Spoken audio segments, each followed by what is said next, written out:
2025 میں یہ پچھلے ہفتے جو شمالی علاقہ جات میں سیلاب آیا ہے، آنن فانن گاؤں کے گاؤں چٹ ہو گئے، صفحہ ہستی سے مٹ گئے۔ کہیں زمین کی طرح زمین جنبش میں آ جاتی ہے، زلزلے ہیں، کہیں آسمان بھی بھر جاتا ہے، موسلادھار بارشیں ہیں، پھٹ پڑے بادل، گویا کہ تباہی تباہی۔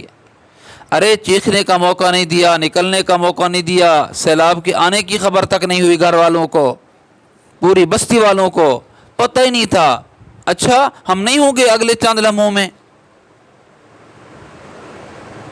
دیکھ رہا تھا کہ ایک درخت کے ساتھ ایک لاش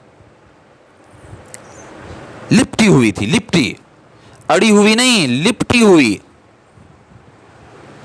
درختوں کے پتے، درختوں کی شاخیں، جس طرح وہ بہاؤ تھا نا، وہ بہاؤ کی وجہ سے آگے درخت آ گیا، اس کے درخت رکاوٹ بننے کی کوشش کی تو بہاؤ میں وہ شاخیں جو ہے نا وہ ایسے چلیں تو وہ انسانی وجود بھی اس سے لپٹا ہوا تھا، چپکا ہوا تھا، میں دیکھ نہیں سکا۔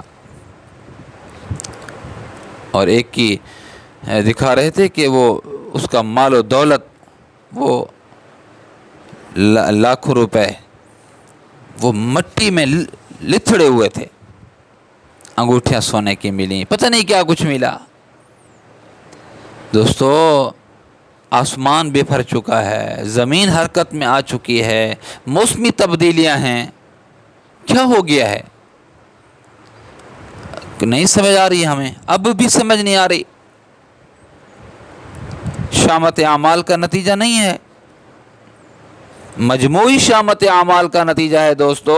جب ہم بے حس ہو چکے ہیں، زمین کو حرکت آ رہی ہے پر ہمارے ضمیر کو حرکت نہیں آئی، موسمی تبدیلیاں پیدا ہو چکی ہیں لیکن ہم اپنے اندر تبدیلی نہ لا سکے۔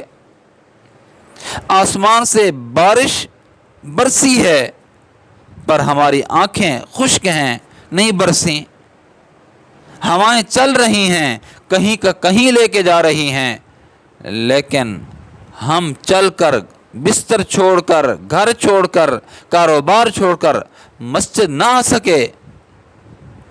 رات کے وقت سیب کو سرخ دکھانے کے لیے وہ ریڑھی والا جو لائٹ استعمال کرتا ہے وہ سرخ رنگ کی کرتا ہے۔ اور میں نے کہا یہ کیوں؟ واقف تھا، کہا کہ حضرت تاکہ سیب مزید سرخ لگے۔ اور کیلے والے کے پاس گیا تو اس نے کیلے والے رنگ، پیلا رنگ، اس رنگ کی بتی لگائی ہوئی تھی۔ ارے تو کیوں؟ کہا کہ یہ کیلے جو ہیں یہ اچھے لگیں شکل کے اعتبار سے۔ انار والے کے پاس گیا تو سخت قسم کی سرخ لائٹ لگائی ہوئی تھی۔ ارے تو کیوں لگائے ہوئے؟ کہا کہ انار خوشنما لگے، پکا ہوا لگے، سبز بھی وہاں پر سرخ لگ رہا۔ جب یہ حالات ہوں، وہ اکابرین مجھے یاد آئے۔ پھر سورج ڈھلنے لگا تو انہوں نے کپڑے کے کاروبار کو ٹھپ کر دیا، کپڑے کے کاروبار کو۔ حضرت کیوں؟ فرمایا یہ رات ہو رہی ہے، اندھیرا ہو رہا ہے، کوالٹی کا گاہک کو پتہ نہیں چلے گا، جب اس کو پہچان نہیں ہوگی تو ہم سے خریدے گا جو سمجھ کر اس نے خریدا ہے۔ جب دن کا اجالا ہوگا وہ نہیں ہوگا، اس کو کلک ہوگا، یہ مال ہمارے لیے کہاں حلال ہے۔ وہ تقوی والے لوگ کہاں گئے دوستو؟ یہ مصیبتیں، یہ آفات، یہ بلیات، یہ بیٹی کا اپنے باپ کا دشمن ہو جانا، بیٹی کا اپنی ماں کا دشمن ہو جانا، 2 سال کی بچی کے ساتھ درندہ صفت انسان کا زنا کرنا، یہ سبب نہیں ہے اللہ کے عذاب کو بلانے کے۔